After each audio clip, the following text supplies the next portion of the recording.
Hi, I'm Yaz Rana. I'm here with Joe Harman, the magazine editor of Wisden Cricket Monthly. We're here to preview the T20 series between Australia and New Zealand that starts tomorrow morning. Joe, where do you think Australia are at? It's a little tricky to say because they haven't played any international cricket since March when they beat England in a Tri-Series final in India. That would suggest they're looking pretty good ahead of the World T20 and they'll certainly start that tournament as one of the favourites. What about New Zealand? A bit more in a state of flux. Susie Bates has resigned after 6 years of the captaincy, handed the reins to Amy Satterthwaite. New Zealand didn't go especially well in the T20 Tri-Series in England this summer, losing resoundingly to England in the final.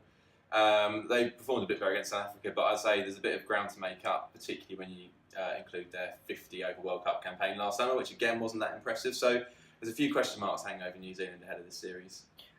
With the World Cup only 6 weeks away, which of these two teams do you reckon are going to threaten in the competition, if any of them? I think if you're Heather Knight's England team, you're thinking Australia are your main rivals for that crown. Obviously, West Indies are the holders, but that was a bit of a shock at the time.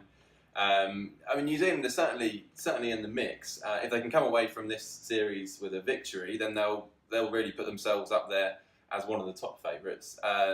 They've actually beaten Australia in their last 3 T20 series, so there's no reason why they can't do it again. But I would say Australia start as favourites. Any key players you think that are likely to shine this series? A good battle to watch will be Susie Bates, who's the number 2 ranked batter in the world, against Megan Shute, Australia seamer, who's number 1 ranked in her discipline.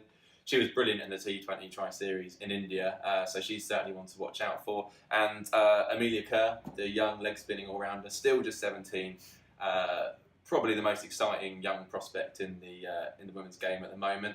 And she'll be certainly one to look out for in this series and again in the World T20 in a few weeks' time. Well, I'm sure Heather Knight and her team will be watching the series on with interest.